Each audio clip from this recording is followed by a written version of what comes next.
We want to turn our attention now to our next phone interview here. We've got Dr. Alan Deal, a former NTSB investigator, joining us right now. Dr. Deal, can you hear us? It's Annie, Allison, and Wisdom. Yes. Okay, I can hear you loud and clear. Thank you. Okay, great. Thanks Thank you so much. Yes, we're really leaning into your expertise here as we continue to learn more about this mid-air collision. Walk us through sort of that standard procedure from the NTSB investigative perspective when a mid-air collision occurs. Well, obviously, the safety board is going to have a team there right as we speak. I'm sure they're there. And they're deferring to the rescue and recovery people at this point in time. But I'm sure they're already also looking at the air traffic control audio tapes as well as the radar tapes. And they will be, as you know, they conduct autopsies on the crew members. And probably the most critical autopsy will be on the Army aviators to try to find out which either the pilot or co-pilot was flying the aircraft. There's a way you can do that by, frankly, looking at the thumbs of those pilots. The thumb tends to be broken if you're holding onto the control stick at impact. So that's, it's kind of a grisly business, but it's necessary so they can figure out what they could see from outside the cockpit. You understand, the Blackhawk has good forward visibility, but there are structures that block your view of the outside, and that'll be critical because I noticed in the videos there was a third airplane that was in the area, and reportedly they were told to pass behind the American jet, and if they mistook the third airplane for the American jet, it may go a long way to explaining this, but that's what the NTSB will do. They're very meticulous. They'll start looking at the data I mentioned and expand it from there. They'll look at the procedures of the controllers and the pilots, as well as the airspace. It's very restricted. I've flown in and out of that airport, as a matter of fact, as a pilot, and you really have to be on your game to get in and out of there because there's so much traffic and so little extra airspace. You've got all kinds of restricted areas, and the controllers are very busy. Clearly, so many layers, and we're only in this infancy stage. You mentioned meticulous investigation. So, I think we heard from earlier today the Transportation Secretary Sean Duffy weighing in and saying that early indication, they have a sense of what could have happened here. But how long do these types of investigations generally take? Well, by international law, the NTSB has to release an initial report in 30 days. But to be honest, it'll probably go on for weeks and months beyond that.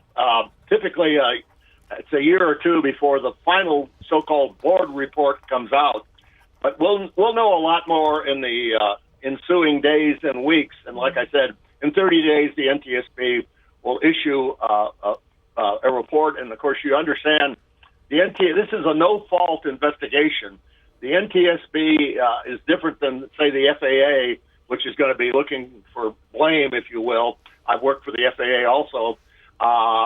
So they'll be, this is strictly to find out what happened, why it happened, and how to prevent reoccurrences. So hopefully we'll know something within a matter of a few weeks. You mentioned the air traffic control recordings. What might we learn from them? Well, clearly, we've got to find out what the controllers on duty at Reagan Airport told the two pilots to do. It appears from the video that the helicopter coming down from the north merged with the American jet. But again, we don't know what the helicopter pilots acknowledged or what they said back to the controllers. And again, I'm an aviation psychologist. Voice inflections will be critical also because there may be an indication that the Army pilots didn't understand what they were being told to do. I'm only speculating. I'm not suggesting that's the case, but that's why the NTSB will be so meticulous about this inquiry as the days and weeks unfold. Now, Dr. Deal, from your perspective, and we'll let you go here pretty soon, though. From your perspective on this, if you're flying at night, and I know you said that there's another plane, and we know about all that, but at night with those bright lights and those big planes, is there any scenario where you would not see that other plane and create this? And again, I know you're not investigating this, but you've flown before, and you said you've flown in and out of this airport. As a matter of fact, I also investigated the 1982 Air Florida crash at this airport. But you're right. You're absolutely right. The light, you got to remember at night, of course, the airplanes all have lights, but they're often obscured by the background lights, the city lights. So trying to pick out a particular airplane that you're supposed to cross behind, if that was in fact what is on the tapes, is very critical. And a lot of times it's difficult, especially at night, to see other aircraft when they're masked by the background lights of the city. You're correct. That's a big problem for pilots. Dr. Deal, you briefly mentioned that you were here for the 1982 plane crash. That's 40 years ago here in D.C. Eerily similar to what we are seeing play out, sadly, now today. In that case, Air Florida Flight 90 plunging into the icy water below. Again, in that situation, it was a passenger jet colliding with a Army Blackhawk helicopter, or excuse me, a similar situation. But if you could take us back to that and provide some perspective from your experience. Well, in many ways, it's vastly different. It was daytime. It was a takeoff accident.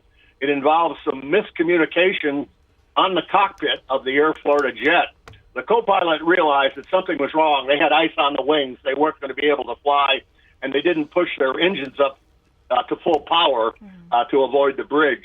So that was quite a bit different than what happened last night. Interestingly, in 1949, there was a very similar accident to last night, and that involved an Eastern DC-4. These are all 49. They were all piston-powered aircraft, and a Bolivian World War II fighter plane called a P-38, and they literally collided over the Potomac, not too far, as I understand it, from where this accident last night occurred. So that 1949 accident is much more similar, in my opinion. Now, I don't know I obviously didn't investigate the 1949 accident, but both aircraft, I understand, ended up in the Potomac, and I believe it was close to 50 people died aboard the Eastern airliner. The Bolivian pilot managed to survive. Dr. Deal, you also have investigated Black Hawk crashes, the very type of military helicopter that was involved in this mid-air collision. What can you tell us about maybe the maneuvering capability, what might have gone wrong? We, again, understand that you are not involved in this investigation, but just from your expertise as we're looking at a Black Hawk right now. Well, one of the big issues, and the NTSB will do this, they call it, they'll do an optometric examination of what each pilot in the Blackhawk could see from his or her crew position. So they know what the view, the eye reference point is on the Blackhawk co-pilot and pilot seat. And you have vertical structures like the door frame, and there's a window partition that runs down the middle of the helicopter. I'm saying if, I don't know this is what the NTSB will have to determine. If the American jet was hidden by some of that structure for either one or both pilots, that will go a long way to explaining why they didn't react. And of course, I know Senator Duckworth flew the Blackhawk. She says it has great forward visibility. I agree with her, but there are structures that could have obscured the American jet, and particularly if you have a third airplane out there and you see that aircraft and you think you're looking at the American jet, you know you're going to be behind that other jet, so you might not be as alert continuing to look out. Now, I'm sure they were looking out, but you got to remember, there's probably one of those pilots that's handling the radio, Blackhawk pilots that's handling the radios and also the maps, because they're in restricted airspace. And the reality is, they know if they violate a restricted airspace or an air traffic controller instruction, they could be in disciplinary situations. They could, as a matter of fact, they could even lose their future civilian licenses if they get a violation. So these Army pilots, I'm sure they were trying to be very conscientious, but at night, under certain circumstances, I've seen it so many times over my 40 years of investigating plane crashes that they're victims too. They fall victim. They're only human, and it takes a number of seconds to react. So even if you did see the airliner at the last second, it would typically take 3 or 4 seconds for them to react, and then of course the helicopters got to react to the control input from the pilot. So we do know that this was a training flight. Does that factor in any way here with the Blackhawk helicopter?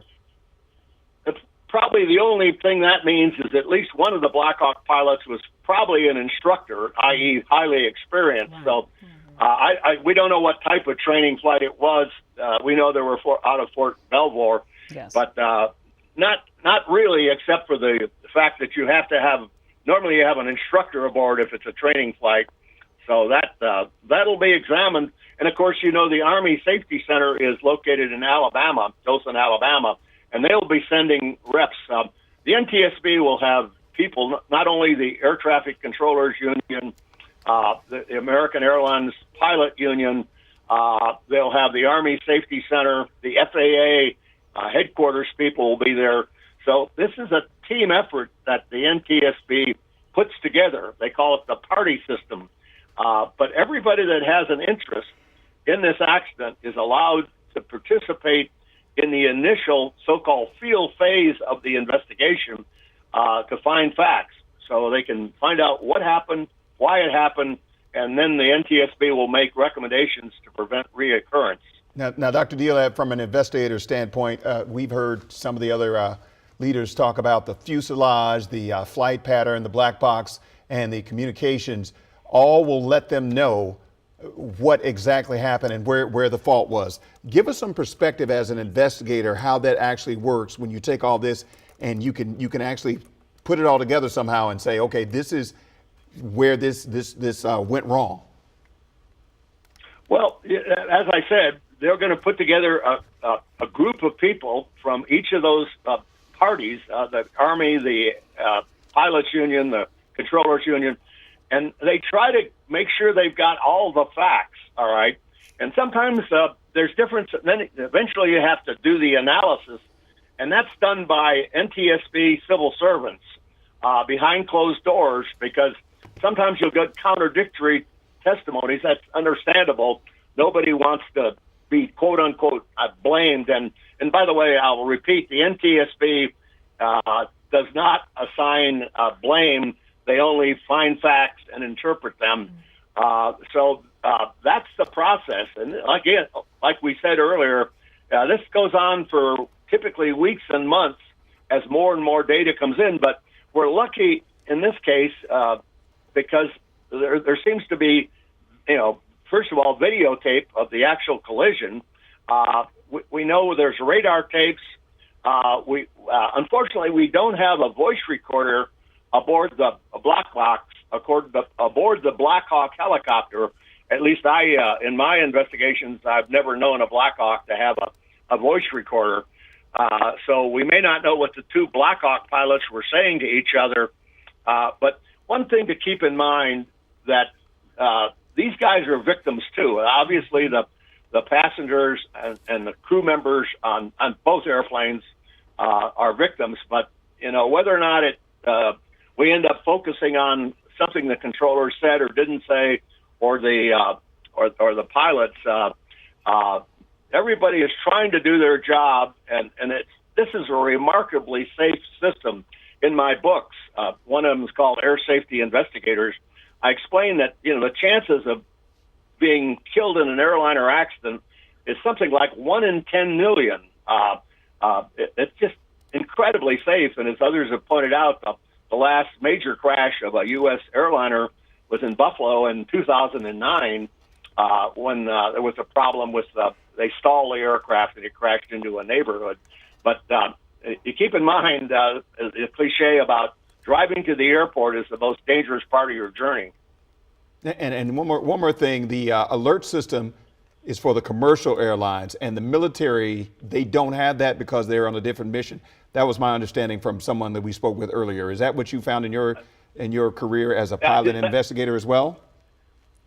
That's correct. The American aircraft had what's called a traffic collision alert system, but at low altitudes, because there's so much traffic around an airport, that warning system is suppressed. You don't want this thing. It talks to you as well as gives you visual indications of what to do, but it's designed to handle en route flight or distance from the airport collision problems. It's not designed. Once you're on final approach, it is pretty useless, frankly. You're listening to the controllers. You're looking out at the runway. And remember, they initially thought they were going to be landing on runway 1, I understand, 01, and they were switched to this runway 33.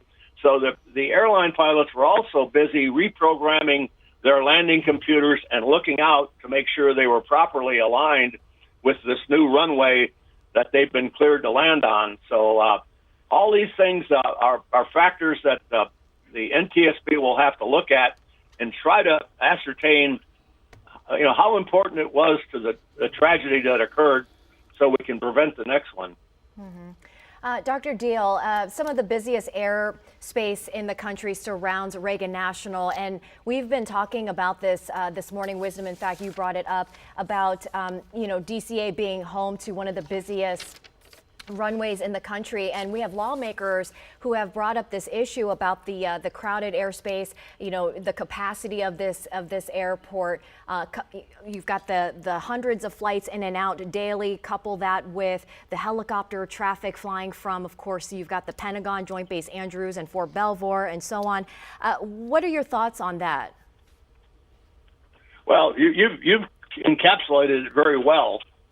You've got a lot of traffic and everything because of the restricted areas over the Washington Mall and obviously the Pentagon and the White House. Now, you do fly over the Pentagon. I've made a number of approaches to that airport, 500 feet across the Pentagon, because you have to get low on those intersecting runways. You've got to get low and slow and put the airplane right on the end of the runway. So that's another thing that that American Airlines pilots were having to think about. We've got to, you don't have a lot of long runway. They're landing on a short runway. They're cleared to land, so they're focusing outward. It's not likely that they're looking around for the Blackhawk helicopter. Again, I'm speculating, just knowing the airspace, but you have to be so careful about these control zones. And if you do violate them, there are consequences. So you've got the busyness, the radio chatter, and also all of these restricted areas, particularly to the north of the airport, that you have to be cognizant of. That is Dr. Alan Deal. We sincerely appreciate your vast knowledge and expertise in all of this as a former NTSB investigator who very specifically to our area also was involved in the 1982 investigation into that doomed Air Florida Flight 90 crash. Thank you so much for spending some time with us today as we try to make sense of what seems like just a tragedy beyond measure. Thank you so much. Well, thank you for having me. Thank you, Dr. Deal.